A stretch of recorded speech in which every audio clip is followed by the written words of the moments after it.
right now is just kind of make a U-turn here. I want everybody to look out on the passenger side, and you will get a look, if you look on the passenger side, of our 31 degrees banking. Now, just to give you an idea of how high that is, from those double yellow lines at the bottom up to the back part of that wall at the top, it is just over 4 stories high. All right, now, coming up out in front of us, I'd like to present to you our $400 million renovated front stretch seating area. Renovations were completed in this seating area in January of 2016. That seating area is 0.8 of a mile long. Seating capacity is 101,500. When on race day with our seats, our standing room areas, and our suites, we can accommodate on that side of the track alone just under 150,000 fans. Take a look all the way up to the top of those seats, that is 152 feet straight up. But the first thing that probably jumped out at you when you looked over there are all those multi-colored seats.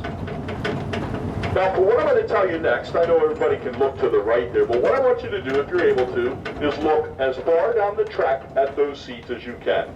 Look all the way down this way if you're able to. Look where I'm pointing. Down that way. Okay, now these seats are done on purpose. It's an old television trick. When the television cameras pan across the crowd, it makes it appear that those seats are filled. However, we don't normally have to worry about that at the Daytona 500 because those seats are usually sold out. Now, our first stop on this tour today is going to be our start-finish line. To get to our start-finish line, this is actually in what we call the tri-oval part of our track. You can see a lot of dirt and some things going on here on the driver's side of the tram and out to the front. They are setting up for next weekend's event called Jeep Beach. So they will run Jeeps over these obstacles that you're looking at. Well, our first stop is, as I said, our start-finish line.